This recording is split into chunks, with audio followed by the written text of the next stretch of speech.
Hello everyone, welcome back to the lecture series of the quality engineering, and today we are going to start a new topic, that is complex integration. So complex number क्या है वो तो आपको basically पता ही होगा. अगर complex number के बारे में आप basics समझना चाहते हैं then you can watch the video regarding the basics of complex number in our channel. Okay, so right now we are starting with the complex integration. Complex integration के लिए मैं complex number का एक छोटा सा basic आपको समझा देता हूँ कि complex number क्या है. तो कॉम्प्लेक्स नंबर जो होता है z से रिप्रेजेंट करते हैं. z is equal to x plus i y. Okay, so यहाँ पे x जो है वो x हमारा रियल पार्ट है एंड y जो है वो हमारा इमेजिनरी पार्ट है.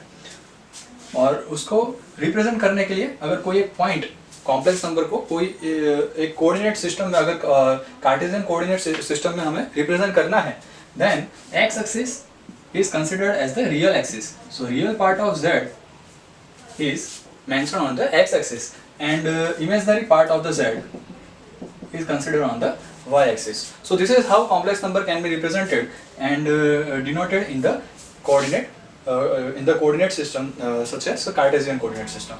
Okay, so x plus iy, that means its x coordinate represents the real part of the z and y coordinate represents the imaginary part of the z. Okay, so z is the complex number और उसको इस तरह से represent कर सकते हैं कोई coordinate system के अंदर. तो ये था कुछ बेसिक. अगर आपको डिटेल में बेसिक समझना है कॉम्प्लेक्स नंबर के बारे में, then you should watch the basics of complex number video in the same lecture series. Okay, so now we are going to proceed with the complex integration and first topic is about line integral of the complex number. Okay, so line integral, we will start with the line integral.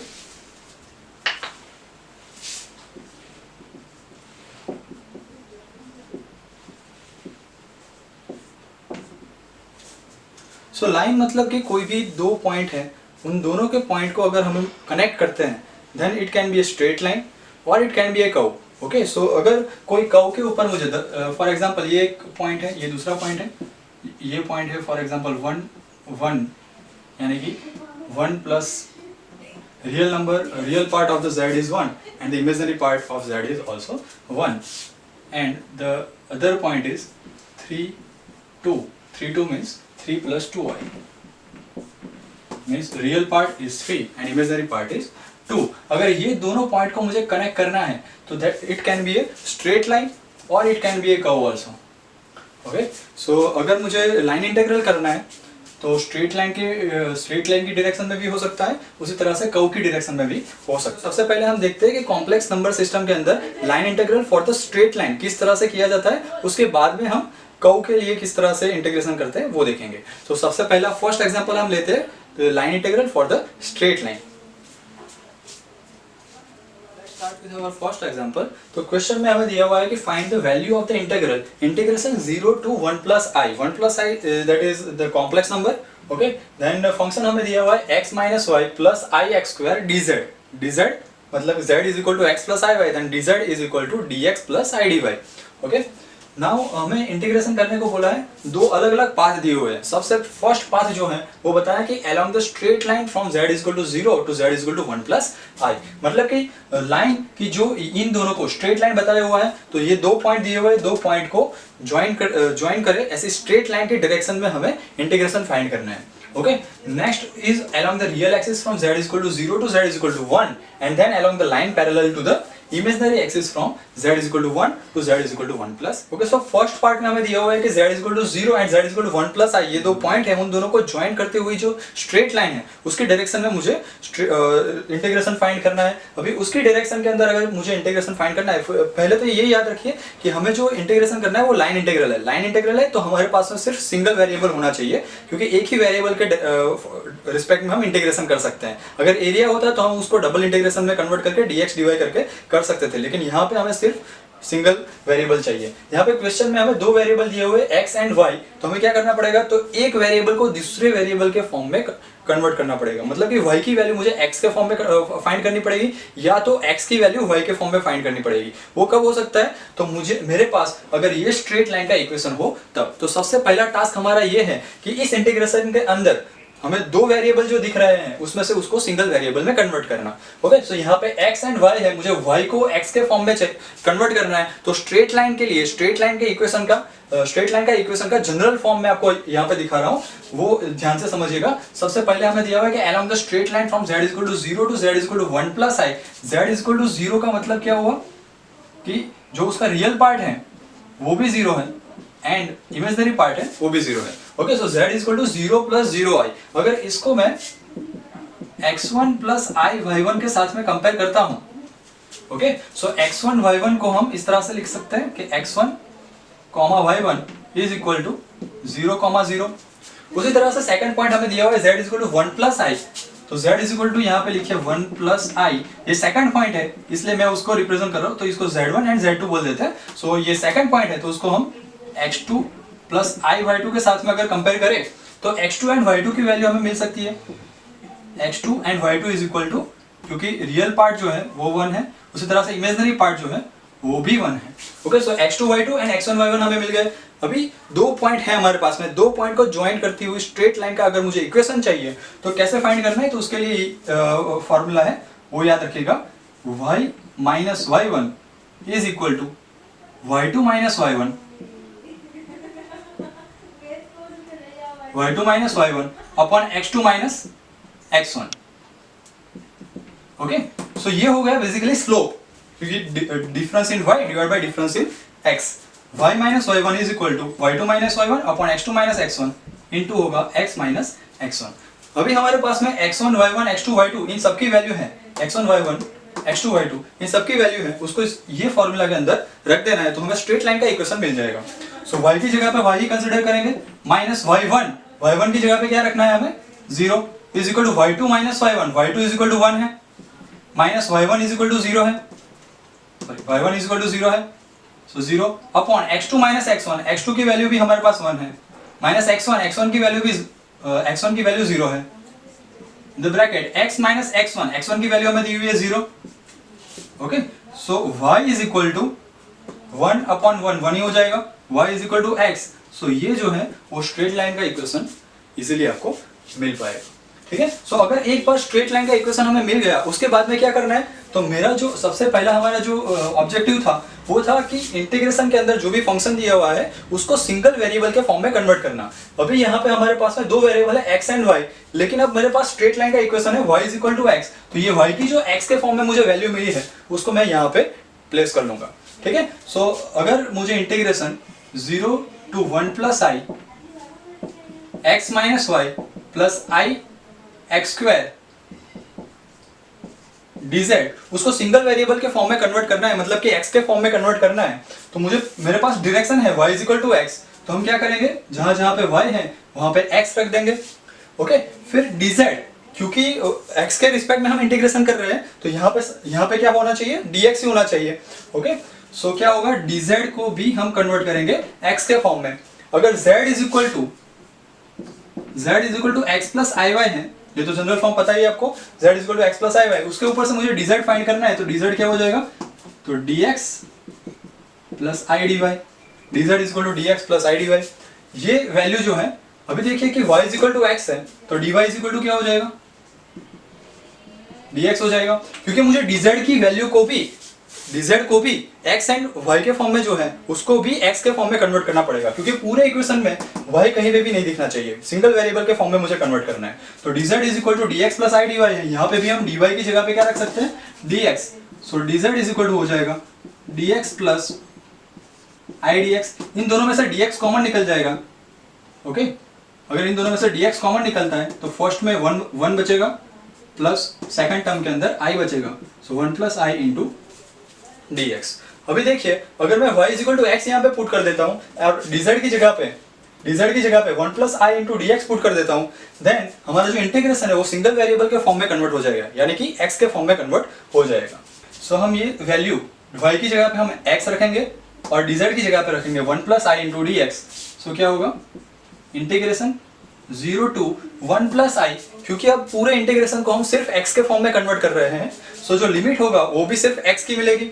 सो यहाँ पे limit किसकी आएगी, सिर्फ x की limit क्या होगी 1, सो 0 to 1 x की जगह पे तो x ही रखना है, y is equal to x हमें मिल गया है, सो y की जगह पे हम रख देंगे x plus i x square, dz की जगह पे रखेंगे 1 plus i into d x. Now 1 plus i is a constant, constant को हम इंटीग्रेशन के बाहर निकाल सकते हैं, okay, so is equal to 1 plus i को बाहर निकाल लीजिए, x minus x cancel out हो जाएंगे, यहाँ पे क्या बचा आई एक्स स्क्वायर, आई भी कांस्टेंट है तो आई को भी आप निकाल सकते हो, और एक्स स्क्वायर का इंटीग्रेशन हो जाएगा x के रिस्पेक्ट में, तो एक पावर इंक्रीज हो जाएगी, इंक्रीज हुई पावर से डिवाइड कर लेंगे, लिमिट है हमारे पास में 0 to 1। अब i को अंदर मल्टीप्लाई कर लो तो क्या होगा 1 प्लस आई इंटू आई को 1 के साथ में मल्टीप्लाई करो, i प्लस आई को i के साथ में मल्टीप्लाई करो, यानी कि आई स्क्वायर।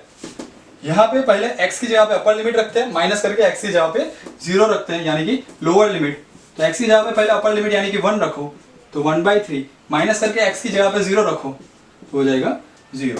आई स्क्वायर की वैल्यू ये बेसिक कॉम्प्लेक्स नंबर के अंदर आपको पता चलेगा कि आई स्क्वायर इज इक्वल टू -1 है, ओके, क्योंकि i इज इक्वल टू रहता है अंडर रूट ऑफ -1। सो जहां जहां पे भी आई स्क्वायर मिलता है, आई स्क्वायर की जगह पे हम -1 रख सकते हैं, यहाँ पे हो जाएगा -1, सो हमारा जो आंसर हुआ वो हुआ i -1 इंटू 1/3। सो जो हमें इंटीग्रेशन फाइंड करना था i, वो हमें मिल गया। फिर से एक बार पूरी प्रोसीजर समझा देता हूं कि हमें इंटीग्रेशन फाइंड करने को बोला x minus y plus i x square dz, straight line पे इक्वेशन इंटीग्रेशन करना है। सो इंटीग्रेशन के अंदर जो फंक्शन है वो फंक्शन सिंगल वेरिएबल के फॉर्म में होना चाहिए, ओके। सो हम यहाँ पे क्या कर सकते हैं कि या तो y की वैल्यू x के फॉर्म में लिख सकते हैं या फिर x की वैल्यू y के फॉर्म में लिख सकते हैं, ओके। तो यहाँ पे y की वैल्यू अगर मुझे x के फॉर्म में लिखनी है तो y को x के फंक्शन के फॉर्म में रिप्रेजेंट करना होगा। y को अगर x के फॉर्म में रिप्रेजेंट करना है तो मुझे वो स्ट्रेट लाइन का इक्वेशन चाहिए कि जिसके ऊपर से मैं y की वैल्यू x के फॉर्म में ला सकता हूँ, ओके। तो स्ट्रेट लाइन का इक्वेशन फाइंड करने, क्योंकि यहाँ पे बोला है यहाँ पे कि स्ट्रेट लाइन, अगर स्ट्रेट लाइन है तो ही हम ये इक्वेशन यूज कर सकते हैं, बाकी ये इक्वेशन यूज नहीं कर सकते, ओके। सो ये straight line equation, straight line के इक्वेशन को फॉर्म करने के लिए ये फॉर्मूला है। So y minus y1 is equal to y2 minus y1 upon x2 minus x1 into x minus x1।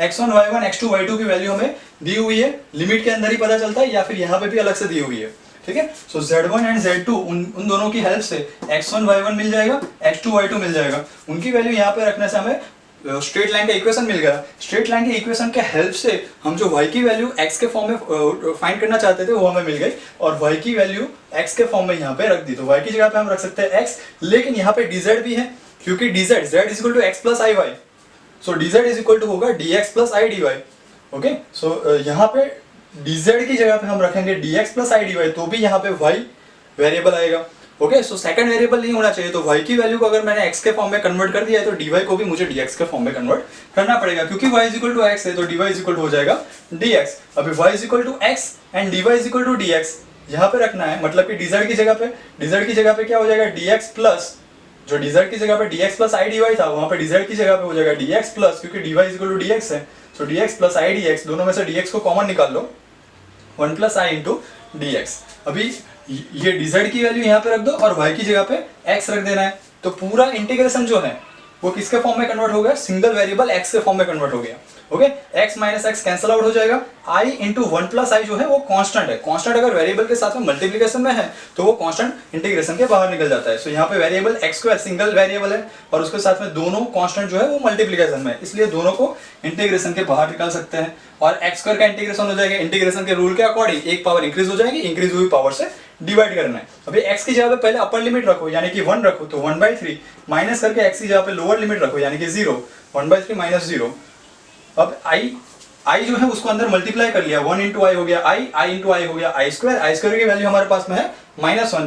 जब भी कॉम्प्लेक्स नंबर सिस्टम के अंदर आई स्क्वायर आपको दिखे वहां पे आई स्क्वायर की जगह पे आप -1 रख सकते हो, ओके। सो आई स्क्वायर की जगह पे हमने रख दिया -1, i -1 इंटू यहाँ पे बचा था 1/3, तो ये हमें इंटीग्रेशन की वैल्यू मिल गई, ओके। इंटीग्रेशन के बेसिक फॉर्मूला के लिए अलग से एक वीडियो बनाया हुआ है, तो वो वीडियो भी आपको पहले देखना पड़ेगा, तब जाके आप ये इंटीग्रेशन कर पाओगे। सो और यहाँ अभी के लिए याद रख लो कि एल्जेब्रिक फंक्शन दिया हुआ है और उसका इंटीग्रेशन करना है तो एक पावर इंक्रीज हो जाएगी, इंक्रीज हुई पावर से डिवाइड करना है। अगर इंटीग्रेशन एंड डिफरेंशिएशन आपको कंसेप्चुअली समझना है, डेप्थ में समझना है, then watch the video regarding basic differentiation and integration which is uploaded in the same lecture series. Okay so अब नेक्स्ट हम जाएंगे सेकंड केस के लिए। सेकंड केस में हमें क्या बताया हुआ है कि अलोंग द रियल एक्सिस। तो यहाँ पे जो डायरेक्शन दी हुई है वो डायरेक्शन को मैं पहले आपको समझाने का ट्राई करूंगा, उसके बाद में हम उसको सॉल्व करेंगे। सेम क्वेश्चन के सेकंड पॉइंट के ऊपर हम देखते हैं। तो सेकंड पॉइंट के अंदर हमें डायरेक्शन दी हुई है इंटीग्रेशन के लिए कि along real axis from z is equal to 0 to z is equal to 1। मतलब कि हमें इंटीग्रेशन करने को बोला है along real axis. Real axis ये रही real axis, real part of z x axis के ऊपर रिप्रेजेंट करते हैं हम, and imaginary part is represented on the y axis. Okay so real axis हमें बोला हुआ है और बोला है कि z is equal to 0 point से लेके z is equal to 1 तक। So z is equal to 0, this is the point of origin. Okay so z is equal to 0, this point is z is equal to 0 and then up to z is equal to 1। तो z is equal to 1 मतलब 1,0 point, क्योंकि उसका imaginary part जो है वो 0 है। z is equal to 1 यानी कि इमेजिनरी पार्ट जो होगा वो 0 होगा, सिर्फ उसका रियल पार्ट है वो है 1। तो ये डायरेक्शन हमें बताई हुई है कि इस डायरेक्शन में पहले हमें इंटीग्रेशन करना है। ओके फिर बोला है then along the line parallel to the imaginary axis. फिर वहां से कहां पे जाना है, तो इमेजिनरी एक्सिस के पैरेलल में एक लाइन ड्रॉ करनी है। ओके सो यहां से हम इमेजिनरी एक्सिस के पैरेलल में एक लाइन ड्रॉ कर रहे हैं और वो कहां तक ले जानी है। So then along the line parallel to the imaginary axis from z is equal to 1, ये रहा z is equal to 1 और वहां से z is equal to 1 plus i, यानी कि ये जो पॉइंट रहेगा 1 plus i, क्योंकि हमें बोला है कि z is equal to 1 plus i तक जाना है, बराबर। और फिर ये डायरेक्शन के अंदर हमें इंटीग्रेशन करना है। अभी देखिए ध्यान से कि हमें पहले जो बोला था वो along the straight line from z is equal to 0 to z is equal to 1 plus i था, बराबर। तो जो फर्स्ट पॉइंट जो हमने किया वो कौन सी डायरेक्शन में था, तो ये डायरेक्शन में था। तो ये जो फर्स्ट सेम क्वेश्चन का जो फर्स्ट पॉइंट था उसका इंटीग्रेशन हमने ये डायरेक्शन के अंदर किया था। यहाँ पे हम नाम दे देते हैं कि ए बी, हर एक पॉइंट को हम डेजिग्नेट कर देते हैं A B and C. So first question जो था वो हमें ए टू सी की डायरेक्शन के अंदर, डायरेक्ट डायरेक्शन के अंदर, स्ट्रेट लाइन के डायरेक्शन के अंदर हमें इंटीग्रेशन करने को बोला था। ठीक है, अभी z is equal to 0 से हम z is equal to 1 plus i तक ही जा रहे हैं। फर्स्ट में जिस तरह से गए थे उसी तरह से यहाँ पे भी z is equal to 0 to z is equal to 1 plus i तक ही जाना है, लेकिन पाथ जो है वो डिफरेंट हो गया। मतलब पहले हमने डायरेक्ट इंटीग्रेशन किया था, अब हमें करना है पहले यहाँ से हॉरिजॉन्टली जाओ फिर वर्टिकल जाओ, इस तरह से इंटीग्रेशन करने को बोला है। सो ये जो फर्स्ट पॉइंट था उसको हम 1 के साथ में कंपेयर कर लेते हैं और ये जो डायरेक्शन है उसको हम 2 के साथ में कंसिडर कर लेते हैं, यानी कि a to b to c is the path for second point and जो फर्स्ट जो था a to c is the path of first point. Okay so अभी सेकंड पॉइंट हम कर रहे हैं तो हम ये डायरेक्शन ही कंसिडर करेंगे, इसको अभी भूल जाते हैं थोड़े टाइम के लिए, क्योंकि ये हमने ऑलरेडी कर चुके हैं, ये हम ऑलरेडी कर चुके हैं। जो फर्स्ट पॉइंट में किया सॉल्व किया वो इस डायरेक्शन के अंदर था। ओके सो अभी हमें क्या करना है, ए से बी जाना है पहले, उसके बाद में बी टू सी जाना है इंटीग्रेशन के लिए। ठीक है, तो मतलब कि इंटीग्रेशन है दो पार्ट में हमें करना है। सबसे पहले हम ए टू बी की डायरेक्शन में इंटीग्रेशन करेंगे, उसके बाद में बी टू सी की डायरेक्शन में इंटीग्रेशन करेंगे। दोनों पाथ जो है वो स्ट्रेट लाइन की डायरेक्शन में ही है और इस स्ट्रेट लाइन का इक्वेशन आप डायरेक्टली निकाल सकते हो, क्योंकि आपको पता है कि ये स्ट्रेट लाइन ऐसी लाइन है कि जहां पे y इमेजिनरी पार्ट 0 है, मतलब कि y इज इक्वल टू 0। तो ये डायरेक्शन जो हुई ए टू बी डायरेक्शन जो हुई वहां पे बोलेंगे कि y is equal to 0। x की वैल्यू तो कुछ भी हो सकती है कि x की वैल्यू बढ़ती जा रही है, ओके, लेकिन y की वैल्यू क्या होगी 0। तो ये हमें इंटीग्रेशन करने में, मतलब कि सिंगल वेरिएबल के फॉर्म में इंटीग्रेशन को कन्वर्ट करने में हेल्पफुल होगा, क्योंकि यहाँ पे ये डायरेक्शन के अंदर y की वैल्यू 0 है, यहाँ पे y की जगह पे 0 रख दो, इंटीग्रेशन हो गया सिंगल वेरिएबल के फॉर्म में कन्वर्ट। ओके सो क्या करेंगे, अभी a टू b की डायरेक्शन में हम इंटीग्रेशन करते हैं। सो हम उसे बोलेंगे i, क्योंकि a टू b की डायरेक्शन है तो i a b बोलेंगे। Okay so i a b is equal to integration 0 to 1 plus i, sorry it is not 1 plus i, क्योंकि इसको हमने दो पार्ट में डिवाइड किया हुआ है, z is equal to 0 to z is equal to 1 तक जा रहे हैं हम। तो यहाँ पे क्या होगा, सिर्फ रियल वैल्यू आएगी, रियल पार्ट की वैल्यू आएगी 0 to 1 होगा। ओके और यहाँ पे होगा x माइनस y जो है अभी रख देते हैं x minus y plus i x square into d z. जो हमने आगे के एग्जाम्पल में किया था सेम चीज यहाँ पे भी रिपीट करना है कि z इज इक्वल टू है x प्लस आई वाई, तो d z is equal to होगा d x plus i d y. Okay y is equal to 0 है, so d z is equal to हो जाएगा, यहाँ पे d y is equal to भी 0 हो जाएगा क्योंकि y इज इक्वल टू 0 है। सो dz इज इक्वल टू हो जाएगा dx एंड y की जगह पे आप 0 रख दो, तो अपना जो इंटीग्रेशन है आई ए बी के लिए वो सिंगल वेरिएबल x के फॉर्म में कन्वर्ट हो जाएगा, y की जगह पे आप 0 रख दो, so x plus i x square dz is equal to हो जाएगा dx, सो ये हो गया dx। अभी क्या करना है, सिंगल वेरिएबल के फॉर्म में आपने इंटीग्रेशन को एक बार कन्वर्ट कर लिया, उसके बाद में आप उसको इंटीग्रेट कर लो, तो x का इंटीग्रेशन होगा, एक पावर इंक्रीज हो जाएगी, इंक्रीज हुई पावर से डिवाइड कर लेना है, लिमिट रख दो 0 to 1, प्लस i जो है वो कांस्टेंट है उसको बाहर रखेंगे, एक्स स्क्वायर का इंटीग्रेशन यानी कि एक पावर इंक्रीज हो जाएगी, इंक्रीज हुई पावर से डिवाइड करो, लिमिट हो गया 0 to 1। अभी क्या करेंगे, तो x की जगह पे पहले अपर लिमिट रखो, अपर लिमिट यानी कि 1 रखो तो हो जाएगा 1/2, माइनस करके x की जगह पे 0 रखो तो हो जाएगा 0, प्लस i इंटू यहाँ पे भी सेम प्रोसीजर, x की जगह पे पहले 1 रखो तो हो जाएगा 1/3, माइनस करके x की जगह पे 0 रखो तो हो जाएगा 0। तो टोटल इंटीग्रेशन की वैल्यू हमें किस तरह से मिलेगी, तो 1/2 plus i into 1/3। Okay, so ये integration of i A b मिला। हमने तो हमें क्या बोला हुआ है, तो ए टू बी तो पहले इंटीग्रेशन करना ही है, प्लस दूसरा इंटीग्रेशन करना है बी टू सी, क्योंकि along the line parallel to the imaginary axis from z equal to 1 to z equal to 1 plus i। Okay, so यहाँ तक का इंटीग्रेशन हमने फाइंड कर लिया, वही दूसरा ये इंटीग्रेशन फाइंड करना बाकी। सो अभी ए टू बी की डायरेक्शन का हमें इंटीग्रेशन मिल गया, तो हम यहाँ पे स्पेसिफाई कर लेते हैं, I A B is equal to 1/2 plus 1/3 into i, ये था ए टू बी की डायरेक्शन का इंटीग्रेशन। अभी हमें बी टू सी की डायरेक्शन का भी इंटीग्रेशन करना है, ठीक है। सो बी टू सी की डायरेक्शन का इंटीग्रेशन करने के लिए, क्योंकि यहाँ पे 2 पॉइंट है हमारे पास में, और डायरेक्टली इसमें कर सकते हैं, क्योंकि ये जो पॉइंट है z इज इक्वल टू 1, ये लाइन जो है वो स्ट्रेट लाइन है and x it is parallel to the imaginary axis, that means it is vertical line. अगर वर्टिकल लाइन है तो इस लाइन के ऊपर x की जो वैल्यू होगी वो कांस्टेंट होगी, क्योंकि ये पूरी लाइन के ऊपर x की वैल्यू हो जाएगी 1, यहाँ पे भी 1 है, यहाँ पे भी 1 है। ओके, सो इस लाइन को हम बोल सकते हैं x is equal to 1। So for integration from b to c, okay, so line का जो integration b to c path के लिए जो हमें x की वैल्यू मिलेगी वो होगी x इज इक्वल टू 1, क्योंकि पूरे पाथ के लिए x की वैल्यू 1 है, यहाँ पे भी 1 है, यहाँ पे भी 1 है। ओके, सो वर्टिकल लाइन है, उसको हम किस तरह से रिप्रेजेंट करेंगे, तो x इज इक्वल टू 1।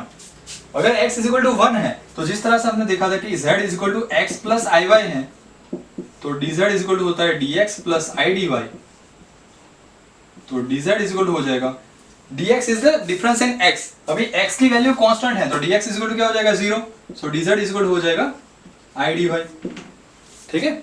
चलो अभी ये वैल्यू हम इस इंटीग्रेशन के अंदर रख देंगे, तो इंटीग्रेशन हमें करना है 0 to 1, क्योंकि यहाँ पे देखिए x इज इक्वल टू 1 रखने वाले हैं हम, x की जगह पे 1 रखने वाले हैं, तो पूरा इंटीग्रेशन जो है वो y के फॉर्म में कन्वर्ट हो जाने वाला है, ठीक है।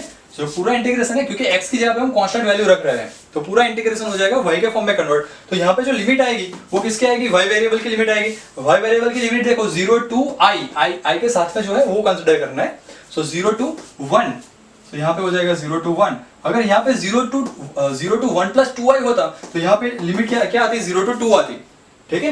क्योंकि पूरा इंटीग्रेशन है वो इस बार y के फॉर्म में कन्वर्ट हो रहा है, तो y की लिमिट, y यहाँ पे 0 था, 0 से लेके कहाँ तक इंक्रीज हो रहा है, तो y की वैल्यू 1 तक इंक्रीज हो रही है। ये जो पॉइंट है वो एक्चुअली 1 रिप्रेजेंट करना चाहिए हमें, और बोलेंगे 1 प्लस i, ठीक है। सो y की लिमिट आप देख सकते हो कि 0 से लेके 1 तक चेंज हो रही है, ठीक है। x तो कांस्टेंट है तो dx इज इक्वल टू 0 हो जाएगा, तो उसको यहाँ पे 0 रख दिया, i dy आएगा, और y की लिमिट जो है, क्योंकि y इज द वेरिएबल, यहाँ पे y वेरी हो रहा है, सो 0 to 1 हो जाएगी उसकी लिमिट, तो 0 to 1 x माइनस वाई, अभी तो सेम ही रख देते हैं पहले कि x minus y plus i x square dz। अब सब वैल्यू रखते हैं, तो x की जगह पे हमें रखना है 1, तो हो जाएगा इंटीग्रेशन 0 to 1, x की जगह पे रखो 1 माइनस y की जगह पे तो y ही रहेगा, माइनस आई एक्स स्क्वायर, x की जगह पे 1 रखना है, 1 का स्क्वायर हो जाएगा 1 इंटू आई यानी कि i, dz की जगह पे क्या रखेंगे, आई डी वाई।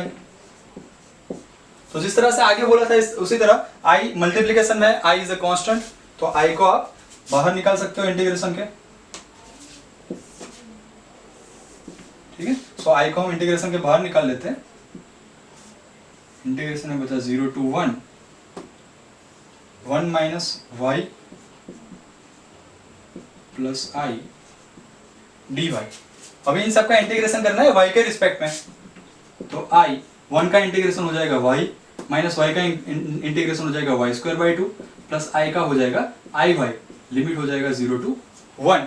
अब y की जगह पे पहले अपर लिमिट रखेंगे माइनस करके लोअर लिमिट यानी कि 0। सो y की जगह पे पहले 1 रखो, 1 minus 1 by 2 plus i into 1 यानी कि i, माइनस करके आप y की जगह पे 0 रखो, 0 ही आएगा। ठीक है, तो ये i को अभी थोड़ा सिंप्लीफिकेशन करने के लिए i को अंदर मल्टीप्लाई कर लेते हैं। 1 माइनस 1 बाई 2 यानी कि 1 बाई 2 होगा, तो i जो है वो 1 बाई 2 से मल्टीप्लाई होगा यानी कि i बाई 2 प्लस i जो है वो i से मल्टीप्लाई होगा, तो i square is equal to minus 1, so i by 2 minus 1। ये हमें वैल्यू मिल गई है integration from b to c। Okay, so हमें क्वेश्चन में बोला था कि along real axis from z is equal to 0 to z is equal to 1, तो i a b जो हमने फाइंड किया वो z is equal to 0 to z is equal to 1। उसके बाद में आपको बोला है then along the line parallel to the imaginary axis from z is equal to 1 to z is equal to 1 plus i। Okay, so इन दोनों का क्योंकि ये टोटल इंटीग्रेशन करना है तो हमें पहले i a b a to b integration किया, फिर b टू c इंटीग्रेशन किया, अभी उन दोनों का समेशन करेंगे तो पूरे पाथ का इंटीग्रेशन मिल जाएगा। So total i is equal to i a b plus i b c, तो i इज इक्वल टू मिल जाएगा, i a b की जगह पे i a b की वैल्यू रख देते हैं 1 by 2 plus 1 by 3 i plus i b c की जगह पे i b c की वैल्यू रख दो यानी कि i बाई 2 माइनस 1। i वाले टर्म को साथ में कंसिडर करके उसको सिंप्लीफाई कर लेते हैं। 1 बाई 2 माइनस 1 करेंगे तो माइनस 1 बाई 2 मिलेगा। इन दोनों का समेशन करना है तो i कॉमन निकल जाएगा, या फिर यहाँ पे आप एलसीएम ले लो, तो यहाँ पे ऊपर नीचे 2 से मल्टीप्लाई करना पड़ेगा, यहाँ पे 3 से मल्टीप्लाई करना पड़ेगा, तो 2i प्लस 3i यानी कि 5i डिवाइड बाई 3 इंटू 2 यानी कि 6। क्रॉस मल्टीप्लिकेशन भी कंसिडर कर लो इसको, 2 into 1 2 plus 3 5i divide by 3 into 2 यानी कि 6। 1 बाई 2 माइनस 1 कर लिया माइनस 1 बाई 2, तो ये हमें इंटीग्रेशन टोटल इंटीग्रेशन की वैल्यू मिल गई। ठीक है, सो इस तरह से कॉम्प्लेक्स वैल्यू अगर दिया हुआ है कॉम्प्लेक्स प्लान के अंदर या फिर कॉम्प्लेक्स कोऑर्डिनेट सिस्टम के अंदर अगर इंटीग्रेशन करने को बोला है लाइन इंटीग्रल के लिए, तो आपको ये याद रखना है कि इंटीग्रेशन के अंदर जो भी वेरिएबल दिए हैं वो पहले सिंगल वेरिएबल के फॉर्म में कन्वर्ट करने हैं, उसके बाद में ही आप उसका पूरा इंटीग्रेशन कर सकते हो। ओके, सो आज के लिए बस इतना ही, यहाँ तक का आप नोट डाउन कर लीजिए, उसको ठीक से समझ लीजिए। नेक्स्ट टाइप के क्वेश्चन इससे थोड़े कॉम्प्लेक्स होने वाले हैं, थोड़े डिफिकल्ट होने वाले हैं, तो इसको पहले ध्यान से समझ लीजिए और नोट डाउन कर लीजिए। अगर आपको ये वीडियो पसंद आया है तो लाइक कर लीजिए और उसको सब्सक्राइब भी कर लीजिए चैनल को। एंड तब तक के लिए goodbye and have a good day.